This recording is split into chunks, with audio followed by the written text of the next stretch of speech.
Hello दोस्तों, Umakant Yadav sir GS classes के इस ऑनलाइन वेब पोर्टल में आप सभी मित्रों का बहुत बहुत स्वागत है। आज के सेशन में हम बात करेंगे आधुनिक भारत के इतिहास में कि जो समाचार पत्रों का पिछले समय में हम लोगों ने विकास पढ़ा और देखा कि क्या क्या प्रतिबंध रहे।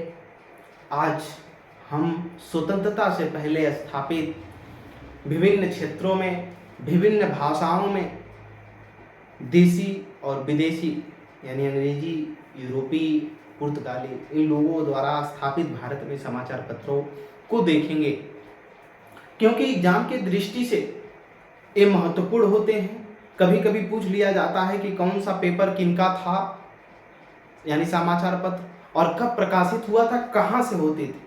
या कभी समाचार पत्रों का नाम दे दिया जाता है और पूछ लिया जाता है कि ये समाचार पत्र कहाँ से प्रकाशित होते थे, कब प्रकाशित हुआ था, समय पूछ लिया जाता है, स्थान पूछ लिया जाता है, भाषा पूछ ली जाती है।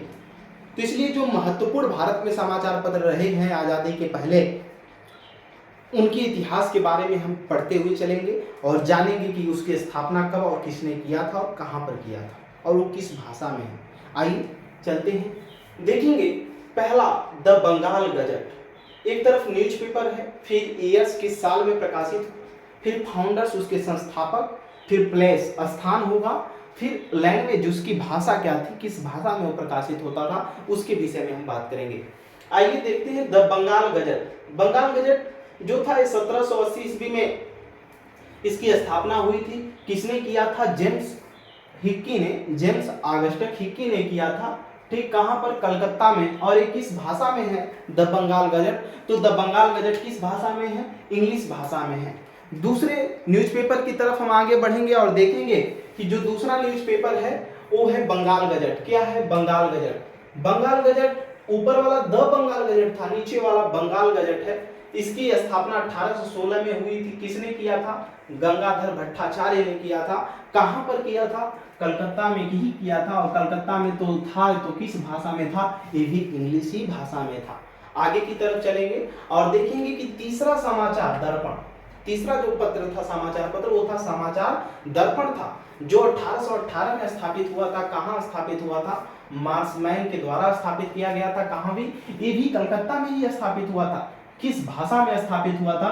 तो बंगाली भाषा में स्थापित हुआ था। किस भाषा में? बंगाली भाषा में। कौन? मार्समैन के द्वारा 1818 में समाचार दर्पण नामक उसका जो समाचार पत्र छापा गया था वो बंगाली भाषा में था, जो कि वैज्ञानिक सामाजिक दृष्टिकोण से आगे निकल रहा था। आगे की तरफ चलेंगे। संवाद कौमुदी, ठीक, 1821 में समाचार पत्र की स्थापना की गई थी। किसके द्वारा की गई थी संवाद कौमुदी की? राजा राममोहन राय के द्वारा। कहां पर? कलकत्ता में ही की गई थी। किस भाषा में? तो बंगाली भाषा में की गई थी। समझ में आई बात? आगे की तरफ देखेंगे। पांचवा, मिरात उल अखबार। मिरात उल अखबार हमने बताया राजा राम का ही समाचार पत्र है, जिसपे 1823 का अनुज्ञप्ति अधिनियम नियम लागू हुआ था। मिरात उल अखबार, पांचवा नंबर देखेंगे। मिरात उल अखबार कहां? 1822 में। किसके द्वारा? राजा राममोहन राय के ही द्वारा। किस जगह पर? कलकत्ता में। किस भाषा में? फारसी भाषा में इसका क्या किया गया था? ये समाचार पत्र निकला था। आगे की तरफ छठवां नंबर, राप्त गुप्ता। राप्त गुप्ता जो समाचार पत्र था, इसका जो प्रकाशन हुआ था 1851 में हुआ था। किसके द्वारा किया गया था? तो ये दादा भाई नरौजी के द्वारा किया गया था। किसके द्वारा? दादा भाई नरौजी के द्वारा। कहां पर किया गया था? तो बंबई में किया गया था। किस भाषा में किया गया था? तो गुजराती भाषा में। राप्त गुप्तार गुजराती भाषा में दादा भाई नरौजी द्वारा बंबई में किया गया था। कब? 1851 में। आगे की तरफ देखेंगे तो हिंदू पैट्रियाट। क्या? हिंदू पैट्रियाट, सातवां नंबर हिंदू पैट्रियाट है। ठीक, 1853 में इसका प्रकाशन हुआ। किसके द्वारा? हरिश्चंद्र मुखर्जी के द्वारा। ठीक, किस स्थान पर? तो कलकत्ता नामक स्थान पर। किस भाषा में? तो इंग्लिश भाषा में। ठीक, आगे की तरफ चलेंगे। सोम प्रकाश, 1859 में इसका प्रकाशन हुआ। किसके द्वारा? ईश्वर चंद्र विद्यासागर के द्वारा इसका प्रकाशन हुआ था। किसका? सोम प्रकाश का। ठीक, किस स्थान पर? तो कलकत्ता नामक स्थान पर। किस भाषा में? तो बंगाली भाषा में। बंगाली भाषा में ईश्वर चंद्र विद्यासागर द्वारा कलकत्ता में ही 1859 में सोम प्रकाश नामक समाचार पत्र का प्रकाशन हुआ। आगे की तरफ चलेंगे। इंडियन मिरर, 9वां नंबर इंडियन मिरर है। 1861 में देवेंद्रनाथ टैगोर द्वारा कलकत्ता में ही इंग्लिश भाषा में इसका प्रकाशन हुआ था। आगे की तरफ देखेंगे टाइम्स ऑफ इंडिया। क्या टाइम्स ऑफ इंडिया, इसका समय कहीं कहीं 1861 और 1862 मिलता है। टाइम्स ऑफ इंडिया 10वें नंबर पर है। ठीक, इसकी जो प्रकाशन हुआ था 1861 से 62 माना जाता है। ब्रिटिश प्रेस था ये। ठीक, कहाँ पर? बॉम्बे में। बम्बई में इसका प्रकाशन हुआ था, इंग्लिश भाषा में हुआ था। किसका? टाइम्स ऑफ इंडिया का। पायनियर, सिविल सर्वेंट, और पूछा जाता है कि कौन सा ऐसा अखबार है जो सरकार का समर्थन करता था, तो पायनियर था, सिविल सर्वेंट था। ठीक, 1865 में ये निकलता था। ब्रिटिश प्रेस, इसका प्रकाशन 1865 से हुआ। ब्रिटिश प्रेस था, कहाँ से स्टार्ट हुआ था? इलाहाबाद से। किस भाषा में? इंग्लिश भाषा में। फिर देखेंगे 12वें नंबर पर अमृत बाजार पत्रिका। क्या? अमृत बाजार पत्रिका 1868 में प्रकाशित हुई मोतीलाल घोष के द्वारा। ठीक, कहाँ? कलकत्ता में। किस भाषा में? बंगाली भाषा में प्रकाशित हुई। ठीक, इसके बाद देखेंगे मद्रास मेल 1868 में एक प्रकाशित हुआ था। मद्रास मेल कैसा है? मद्रास मेल ब्रिटिश प्रेस है, मद्रास में ही था। किस भाषा में मद्रास प्रेस है? तो इंग्लिश भाषा में है। तो यहाँ तक हम लोगों ने इन समाचार पत्रों को देखा। ठीक, और भी आगे अभी हम समाचार पत्रों को देखेंगे। लगभग 30 ऐसे समाचार पत्र हैं जो महत्वपूर्ण हैं एग्जाम ऑफ व्यू की दृष्टि से। ठीक, एग्जाम की दृष्टि से तो पूछे जाते हैं एग्जाम। ये मद्रास मेल हम लोगों ने जो देखा है, मद्रास मेल जो ब्रिटिश प्रेस था, ठीक, कहाँ पर? मद्रास में प्रकाशित हुआ था इंग्लिश भाषा में। ये यूरोपीय वाणिज्य भूस्वामी जो हमारे यहाँ जमींदारी व्यवस्था अंग्रेजों द्वारा लगाई गई थी, उसके प्रति ये कार्य करके छापता था। ठीक, कौन? ये मद्रास जो मेल हुआ करता था। इसी के तहत अगर आगे की तरफ चलेंगे तो हम देखेंगे अगले समाचार पत्र के बाद, तो आगे की तरफ चलेंगे और हम देखेंगे कि 14वें नंबर पे जो आएगा मद्रास मेल के बाद जो 14वें नंबर का न्यूज़पेपर था वो था बंग दर्शन। क्या? बंग दर्शन 1873 में प्रकाशित हुआ था। कहाँ? बंकिम चंद्र चटर्जी के द्वारा। कहाँ पर? कलकत्ता में, बंगाली भाषा में। ये जो 14 नंबरिंग कर दिया हमने दो जगह, इधर साफ न दिखाई देने के कारण हमने दो दो जगह नंबरिंग कर दिया है, तीन तीन जगह, कि आपको कोई किसी भी प्रकार की दिक्कत न हो। यानी बंग दर्शन 1873 में बंकिम चंद्र चटर्जी के द्वारा कलकत्ता में, कहाँ पर? बंगाली भाषा में प्रकाशित किया गया। अगला न्यूज़पेपर देखेंगे वो था ट्रिब्यून। क्या? ट्रिब्यून। ट्रिब्यून 1877 में दयाल सिंह के द्वारा लाहौर में प्रकाशित किया गया। किस भाषा में था? अंग्रेजी भाषा में। वहाँ 15वां नंबर, फिर यहाँ 15वां नंबर जब देखेंगे तो दयाल सिंह के द्वारा लाहौर में अंग्रेजी भाषा में ट्रिब्यून नामक समाचार पत्र प्रकाशित किया गया था। आगे की तरफ चलेंगे, हम देखेंगे अगला जो 16वें नंबर का है न्यूज़पेपर वो स्टेटमैन है। स्टेट्समैन। स्टेट्समैन एक समाजवादी विचारधारा का था। ठीक, उदारवादी विचारधारा का समाचार पत्र था। कौन? स्टेट्समैन। ठीक, 1878 में ये प्रकाशित हुआ था। रॉबर्ट नाइट इसके संस्थापक थे कलकत्ता में। और किस भाषा में? तो अंग्रेजी भाषा में ही ये प्रकाशित हुआ था। आगे की तरफ चलेंगे, देखेंगे हिंदू। द हिंदू। हिंदू 1878 में प्रकाशित हुआ। टी राघवाचारी इसके संस्थापक थे। मद्रास नामक स्थान पर अंग्रेजी भाषा में ही था। आगे की तरफ चलेंगे, देखेंगे बंगाली।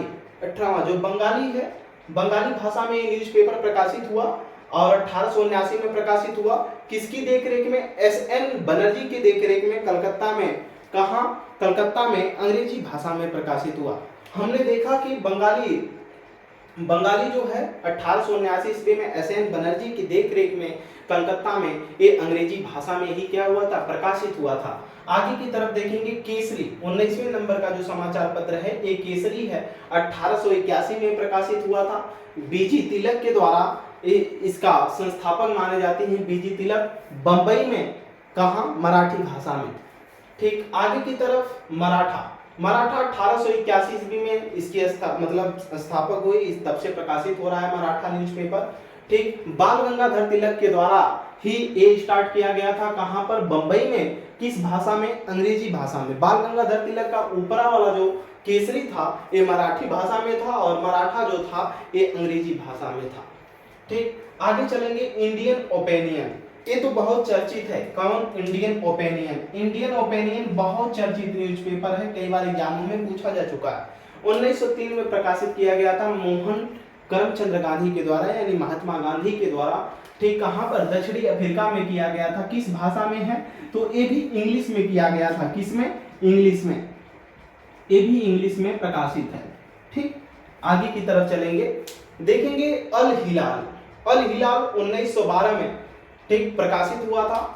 ठीक, मौलाना अबुल कलाम आजाद इसके संस्थापक थे। कहाँ पर, कलकत्ता में। किस भाषा में, उर्दू भाषा में। ठीक, हमने अल हिलाल के बारे में देखा, 1912 में इसकी स्थापना हुई थी। मौलाना अबुल कलाम आजाद इसके अध्यक्ष थे, संस्थापक थे। कलकत्ता में इसकी स्थापना मतलब हुई थी, वहीं से प्रकाशित हुआ था, उर्दू भाषा में है। बॉम्बे क्रॉनिकल, क्या, बॉम्बे क्रॉनिकल। बॉम्बे क्रॉनिकल जो है ये 1913 में प्रकाशित हुआ था। किसके द्वारा, फिरोज शाह मेहता के द्वारा। ठीक, कहाँ, बॉम्बे में। किस भाषा में, इंग्लिश भाषा में। ठीक, आगे की तरफ सबसे इंपॉर्टेंट है कॉमनवेल्थ। क्या है, कॉमनवेल्थ सबसे इंपॉर्टेंट है। कॉमनवेल्थ, कॉमनवेल्थ कब प्रकाशित हुआ था, तो 1914 में कॉमनवेल्थ प्रकाशित हुआ था। ठीक, किसके द्वारा, तो एनी बेसेंट के द्वारा प्रकाशित हुआ था। और एनी बेसेंट के द्वारा ये कहाँ पर, बॉम्बे में ही। किस भाषा में, तो इंग्लिश भाषा में ही ये प्रकाशित हुआ था। किस भाषा में, तो इंग्लिश भाषा में ही ये प्रकाशित हुआ था। ठीक, आगे की तरफ चलेंगे, न्यू इंडिया, ये भी एनी बेसेंट का ही न्यूज़पेपर था। 1914 में ये भी निकला था, एनी बेसेंट के द्वारा ही निकला था। कहाँ पर, बॉम्बे में। इसकी भी जो भाषा है वो इंग्लिश ही है। आगे की तरफ चलेंगे, इसके बाद आता है इंडिपेंडेंट। इंडिपेंडेंट 1919 में मोतीलाल नेहरू के द्वारा इलाहाबाद में अंग्रेजी भाषा में एक समाचार पत्र प्रकाशित किया गया था, जिसका नाम था इंडिपेंडेंट। अगर आपसे पूछा जाता है इंडिपेंडेंट किसका समाचार पत्र है, तो आप बताएंगे मोतीलाल नेहरू के द्वारा इलाहाबाद में 1919 से ये प्रकाशित किया जा रहा है। मोतीलाल नेहरू कौन थे, पंडित जवाहरलाल नेहरू के पिता थे। ठीक, जिन्होंने 1929 में नेहरू रिपोर्ट ले आई थी। आगे की तरफ चलेंगे और देखेंगे यंग इंडिया, नवजीवन। नवजीवन 1919 में मोहनदास करमचंद गांधी यानी एम.के. गांधी, महात्मा गांधी के ही द्वारा अहमदाबाद में नवजीवन ये समाचार पत्रिका निकाली गई थी। किस भाषा में, गुजराती भाषा में। आगे की तरफ चलेंगे, यंग इंडिया, महात्मा गांधी के ही द्वारा यंग इंडिया लाया गया। ठीक, ये नवजीवन हुआ, यंग इंडिया हुआ, ये इंपॉर्टेंट है सर। ठीक, 1919 में यंग इंडिया भी प्रकाशित हुआ मोहनदास करमचंद एम.के. गांधी के ही द्वारा। कहाँ पर, अहमदाबाद से। किस भाषा में, इंग्लिश भाषा में। एक तो गुजराती भाषा में, नवजीवन गुजराती भाषा में है और यंग इंडियन किस में है, ये अंग्रेजी भाषा में है। इसके बाद हिंदुस्तान टाइम्स। हिंदुस्तान टाइम्स 1922 में प्रकाशित हुआ। के.एम. पनिक्कर। ठीक, के.एम. पनिक्कर इसके क्या थे, फाउंडर से। कहाँ पर, बंबई में। और किस भाषा में, इंग्लिश भाषा में। हरिजन, हरिजन नीचे ये है, आपको शायद नहीं दिख रहा होगा।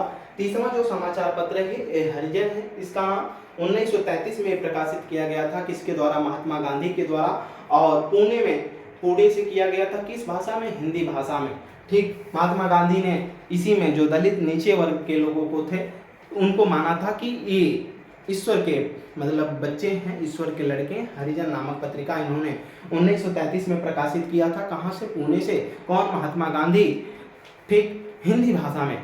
तो अब तक के जो महत्वपूर्ण समाचार पत्र रहे हैं हमने इनको देखा और हमने बताया कि जो समाचार पत्रों का इतिहास क्या रहा है भारत के इस जनजीवन में, यानी स्वतंत्रता आंदोलन के पहले भारत के इतिहास में जो समाचार पत्रों का विकास और महत्वपूर्ण जो समाचार पत्र रहे जो एग्जाम की दृष्टि से पूछे जा सकते हैं किसी भी एग्जाम में, हमने वो आपके सामने रखा। इसके बाद आपसे मिलते हैं अगले स्वतंत्रता आंदोलन की तरफ हम लोग प्रवेश करेंगे और स्वतंत्रता आंदोलन को कितने चरणों में बांट करके हम पढ़ते हैं इसके विषय में अध्ययन करेंगे। आप अभी तक हमारे साथ जुड़े रहे इसके लिए आपका बहुत बहुत धन्यवाद। हमारे चैनल को ज़्यादा से ज़्यादा शेयर करिए, लाइक करिए। ठीक, एक दूसरे को बताइए कि आप किसी भी प्रतियोगी परीक्षा की अगर तैयारी कर रहे हैं तो आपके लिए ये क्लास उपयोगी सिद्ध होगा, चाहे वो स्टेट पीसीएस हो, चाहे वो आरओ की परीक्षा हो, चाहे टेट टीजीटी पीजीटी सब्जेक्ट से दे रहे हों, उसमें ये उपयुक्त क्लासें होंगी। तो इसलिए आप जुड़े और बेहतरीन पढ़ें। बेहतरीन पढ़ना ही आपको बेहतर भविष्य आपका बन सकता है। ठीक, फालतू चीज़ें ना पढ़ें, जो एग्जाम दृष्टि से महत्वपूर्ण है उसको पढ़ें और कामयाबी हासिल करें। हम आपके उज्जवल भविष्य की कामना करते हैं। Umakant Yadav sir GS classes में जुड़ने के लिए आप सभी मित्रों का बहुत बहुत धन्यवाद। प्रणाम।